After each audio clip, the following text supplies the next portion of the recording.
Good evening, everyone. I'm Laura Ingraham. This is the Ingraham Angle. Thanks, as always, for spending some time with us. And hi to all you ghosts and goblins. It's October 31st. So how did our president dress up for Halloween? Like Trump.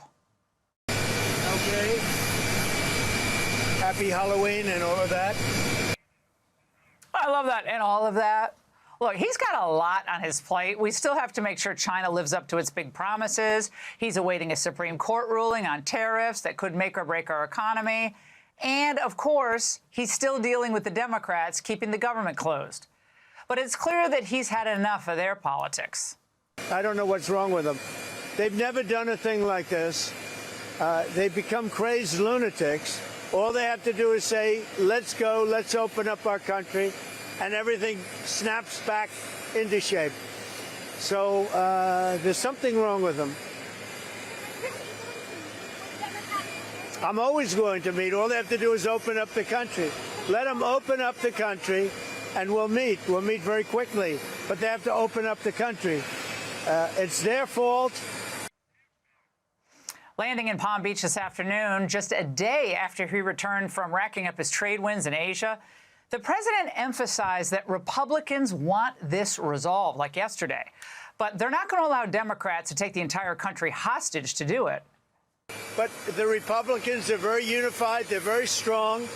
And they want to do what's right for the country. They don't want to see trillions of dollars wasted on people that came into our country illegally, many from prisons and many from areas that you don't want to even know about.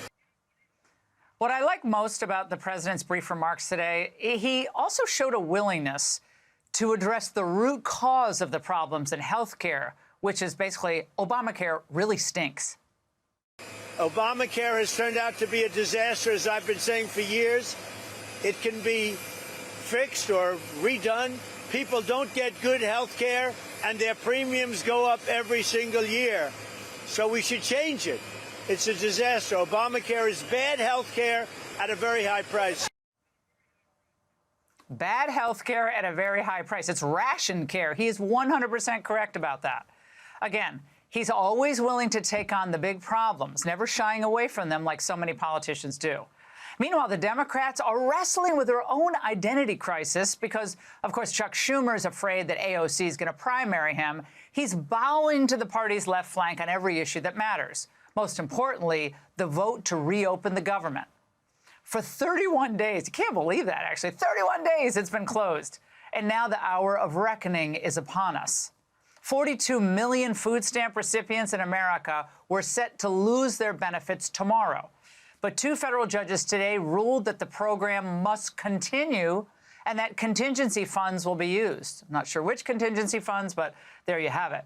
But Democrats, they don't care whether this gets funded or not, because all they want to do is keep riding the shutdown train through Tuesday's elections, trying to help their terrible candidates in Virginia and New Jersey.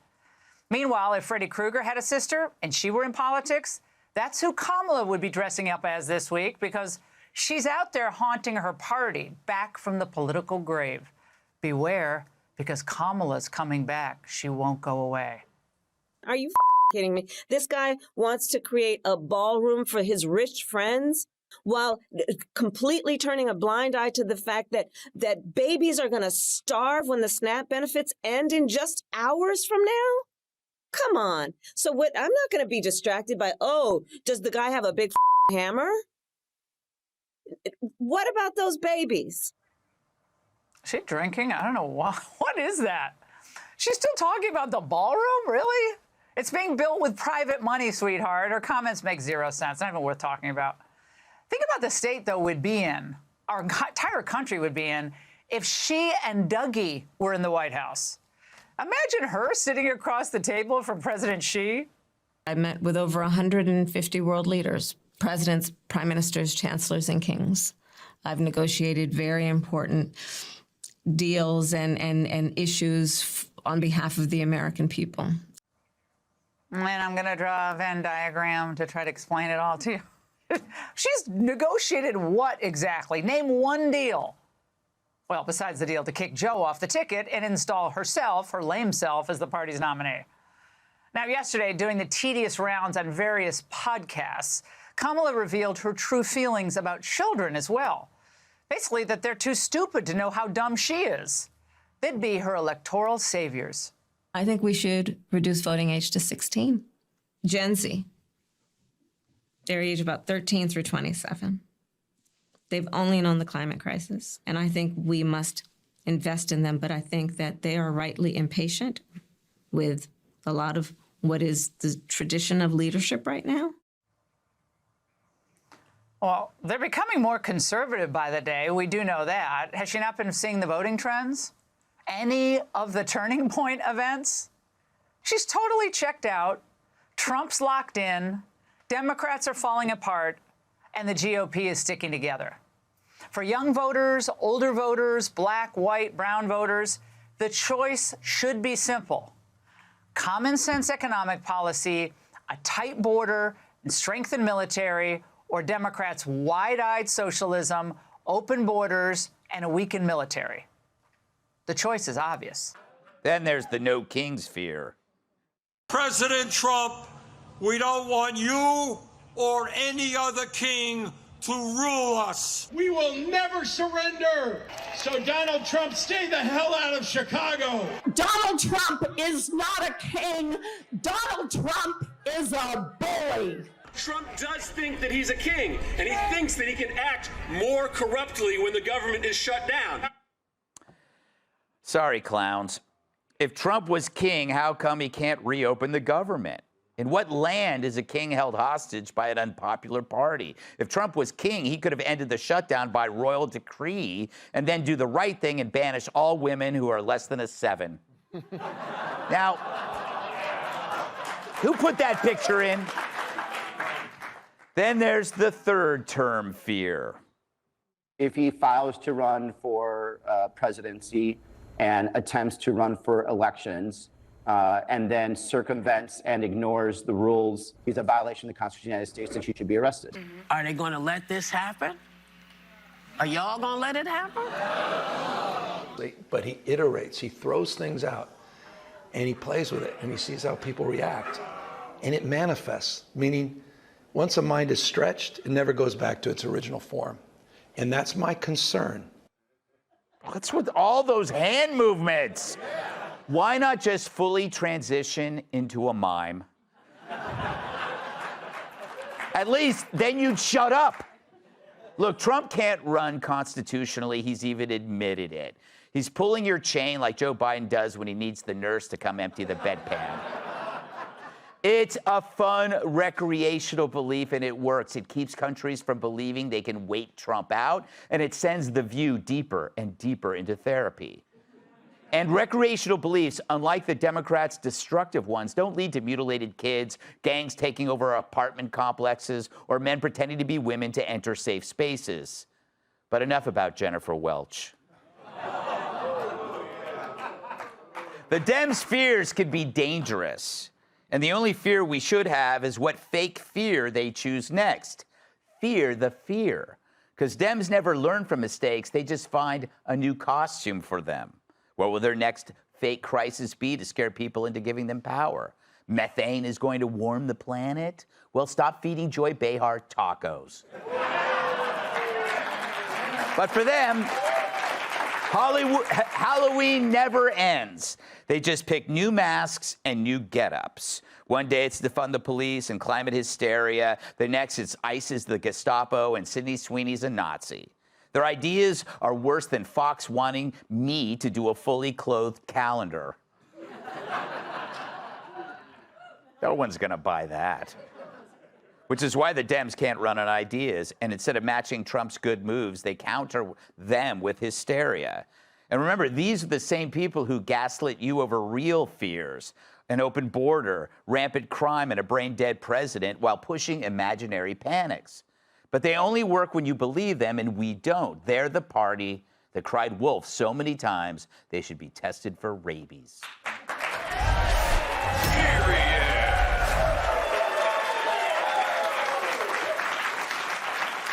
Kevin, you look magnificent today. Thank you. I was born in 1601 in Vienna, and I had my first waltz with Barbara Corcoran then.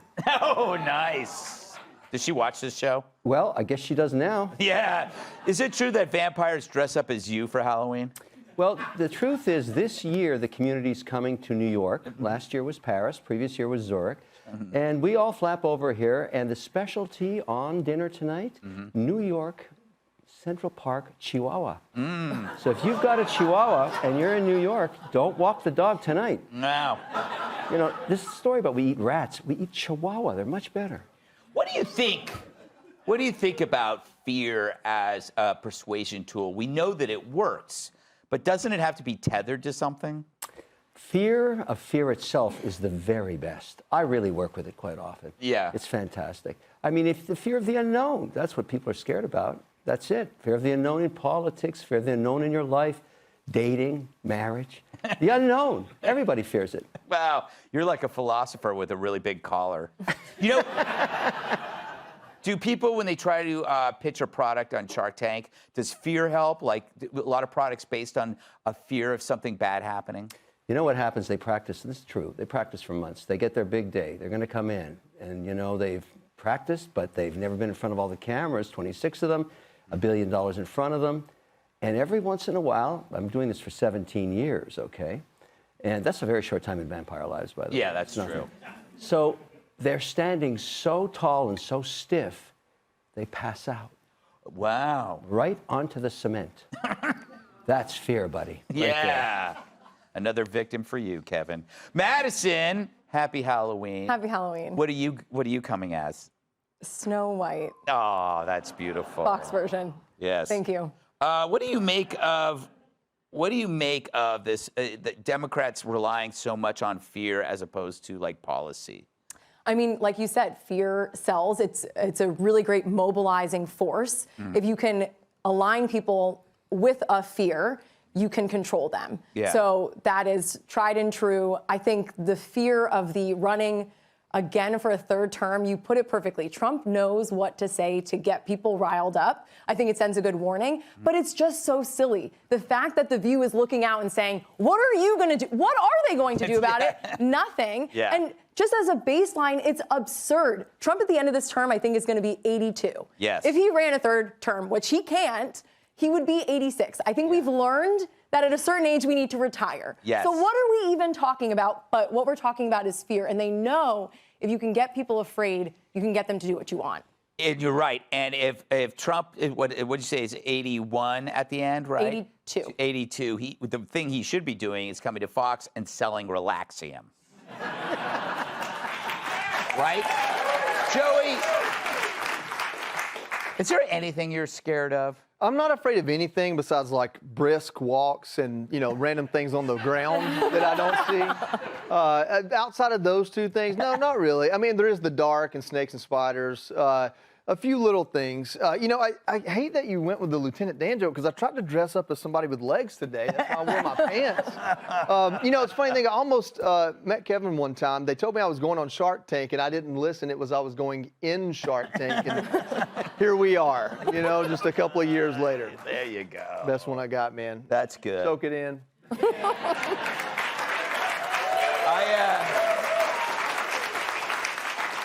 What do you make of this strategy? Is it going to pay off? People always buy into fear. Yeah, you know, I mean, I'm trying to think of a good example of when everyone just did what we told them to because of fear. Climate change. Climate change, maybe COVID. We recycle. Maybe COVID. COVID, yes. I mean, you know, 6 feet, mask, and all kind of other dumb I mean, I really wanted you to ask me about Kamala because I wanted to say, like, Trump should definitely dress up as the big hammer, right? Like that would... Could you imagine what the White House social media team can do with that? Yes, yes. I mean, that was my, MSN chat, you know, screen name back in the day, but that's all I got to add. She's getting tired. She's even getting tired of herself. You know, they probably don't let her drink during these things anymore. Start swearing. I know what it's like when when I'd have to do book signings and they wouldn't let me drink. I'd start swearing a lot. Kat, you guys all think he's kidding. Is